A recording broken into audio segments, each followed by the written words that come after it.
What's up, everybody? This is Kyle Ricker, coming at you another video review, and today we'll be talking about the WWE Legends Series 27, the Great Muta. Here's somebody I didn't think we would ever see get a figure from Mattel, but hey, I guess one thing you can learn in wrestling is never say never. So anyways, here he is, and so far Mattel's been pumping out the Great Muta figures quite a bit, and I was a little surprised they actually gave us this one. This one's like a more modern Great Muta, but hey, I'm not complaining. Anyways, like, I love the way this figure turned out, at least from the pictures, but I cannot wait to see what this figure has to offer when we open it up. But of course, first things first, the packaging, got the WWE Legends logo up here. We got the Great Muta Series 27. Damn, it flew by. 27 already. Got for sure Great Muta there. Of course, Great Muta Elite Collection Series 27. On the back, got a picture of him right there. Titles and a little bio. You can pause it right there if you want to read. And down below the figures in this wave, we got Undertaker, of course, the Great Muta, Billy Gunn, and Terry Funk. Undertaker, probably a pass for me. I mean, it's a really nice figure, but I don't know. We'll see. I'm a little split on it. Of course, Great Muta, obviously, we got today. Billy Gunn, pass. I'm not really a fan of that particular era of Billy Gunn necessarily. Terry Funk, I'm on the hunt for him. I'll probably get him as well as the Chase variant of it, because I think he's the one who has the Chase. But I like that outfit that they chose for both versions, so I'll probably get Terry Funk. So you can expect future reviews of Terry Funk coming soon, possibly. I don't know, maybe Undertaker. I don't know, we'll see.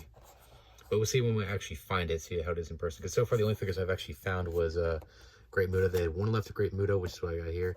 I think they had a couple of Terry Funk in the blue, but haven't found Undertaker or Billy Gunn yet.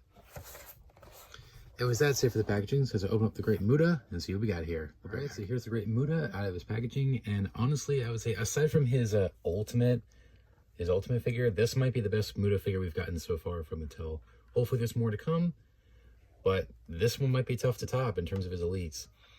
Anyways, let's get right into it. First up, his accessories. He comes with some interchangeable hands. He comes with a pair of gripping hands. Of course, got the wrist tape around the fingers. Classic Muta there. That's a very nice touch. Then we got some entrance hands. This one's more almost like the claw hand. Then we got his hand sign here, which again, very nice touch. Very cool. Comes with the headdress, which you really gotta mess with it to line it up just right with his eyes. But hey, it does go on there. Looks very well done. Love the detail on it as well. And that comes right off. Easy peasy. And he's got this gorgeous robe or jacket. Looks like I got a little fuzzy coming off. Oh well. Anyways, beautiful detail on it. I love the material that's made of too. Probably one of the best material that they've used for a soft goods. That robe or jacket. And it comes right off. Just under the belt here with the Velcro.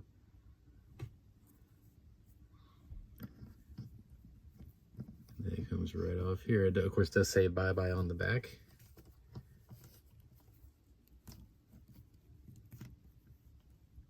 Hope it doesn't get stuck on the hands. You might want to remove the hands before you take this off.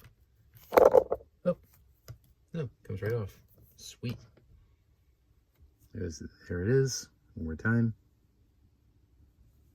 So it feels very well made. So they're definitely stepping up their game a little bit. Fortunately, one of the little strings came off. I think it was either from the sleeve or down here somewhere. Oh well. And now into Muta himself, starting off with the head sculpt. Now this is a more modern Muta, so obviously he's a little bit older. He's not wearing face paint this time, looks like a mask. Where he's got the gray hair on the beard, got the red and the black. Kind of would have been cool if he came with an interchangeable head where it was this head sculpt but had the black version of this.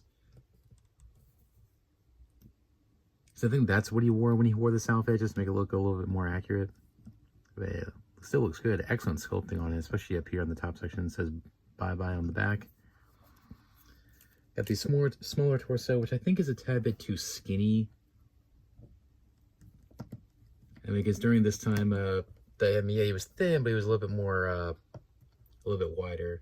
I'd say more like I would say Ric Flair towards the end of his run. I mean, not like, I mean, yeah, he was still thin, but not like muscular either. So I don't know, maybe make it a little bit more flabby, possibly. I mean, it's not a bad torso choice, but still, it's a little bit too skinny. You got the chest hair and stomach hair. Again, looks pretty good. This is one of the better examples of chest hair and stomach hair on a elite figure. Of course, got the armbands and the pants.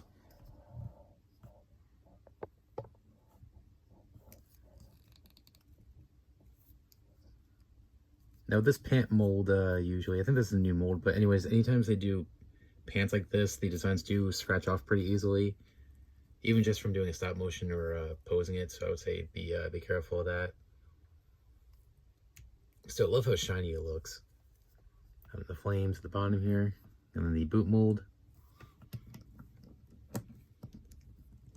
Awesome. All right, for a quick little comparison, well, comparisons. Here he is with, if I'm not mistaken, his opponent in his farewell match, Shinsuke Nakamura. And these two, like, they tore the house down. Great match. And one of his greatest rivals from his time in WCW, we got the icon Sting.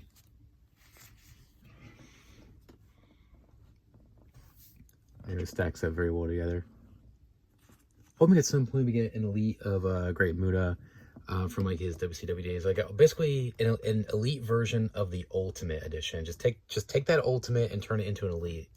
I mean, because I prefer elites over ultimates. I mean, I do love the ultimates, but I just prefer elites. So I was surprised we didn't get that version of him in this Legends line, because this one's like more modern, like during his last run, like the last year of his career. So I'm surprised they didn't put this in their regular elite line. But hey, not complaining. Still glad we got it either way. Articulation, it rotates 360, go up and down, sweet, pretty well. Arms 360, in and out. Rotate the bicep cut. Double jointed pinless elbows. Mine are a little bit stiff because mine's new, but at least you can move it. Rotate the wrist and then hinge at the wrist. Great. Ab crunch. This is one of the better torsos with the ab crunch, so no problems there. Waist. Now, there's been problems with hip joints lately on these elite figures, so hopefully this one's not one of them. Right, legs forward and back. In and out. Yeah, it's a little tight, but not as bad as some of the other hip joints. Thank you. There we go. In and out. Thigh cut. Swivel the thigh. Double jointed pinless knees. Foot can move back and forth a little bit and kind of rotate, but it's very hindered by the bottom of the pants, so not much. And kind of slight ankle pivot, so very hindered posability in the feet, but that's to be expected because usually when they have pants like this, there's not much posability you can do with the feet. But kind of a letdown, but not a big deal.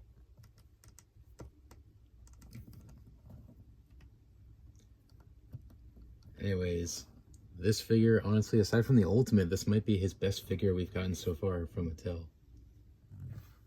That was a excellent figure of, honestly, one of the best Legends in the business. Final thoughts? Overall, I would say this figure is excellent. Probably one of the best Legends figures of the year. This figure is definitely far exceeded my expectations. Like, as soon as I saw the pictures, I was like, all right, this is going to be an awesome figure. And sure enough, I was right. Aside from his Ultimate, which is like more of his classic look, I would say this is definitely the best Great Muta figure we've gotten so far from Mattel. Hopefully there's a lot more to come. Then we'll see. So I'm hoping we get an elite version of the Ultimate, because that's more classic. But as far as this figure goes, honestly, I have really no complaints. I mean, if I had to be picky, I would say just be careful with the silver paint on his legs. That might scratch off easy. And just the little, like, I don't know what you call it, like the frill around the jacket here might come off easy, I don't know, as you saw here. But really, aside from that, I would say phenomenal figure. Articulation is great, detail is great. Love the material that they chose for the jacket. Of course, the headdress and the hand choices. Just honestly, this is a figure that definitely comes close to being a perfect figure. So I would say if you can find him in the store, I think he might be the hardest one to find in the store because I only found one left when I got mine. I would say if you can find him or get him on Target.com or something, or even eBay or whatever. Either way, if you can get your hands on this figure, I would say go for it. This is a figure I think you really don't want to miss out on. So pick him up if you can. Anyways, thanks for watching, guys. Please rate, comment, and subscribe. Be sure to check out my previous review, which was Jade Cargill from Elite Series 116. Stay tuned for future reviews of the other figures in the wave. Also, make sure to subscribe and ring that bell so you don't miss a single review. And stay tuned for more reviews, not just WWE action figures, but AEW action figures, toy hunts, stop motions, some shorts, and a whole lot more. So make sure to subscribe so you don't miss it. Anyways, thanks for watching, guys. Please rate, comment, and subscribe. Until next time, remember, you can't touch my dream and you can't touch my soul. I'm out. Take care, guys.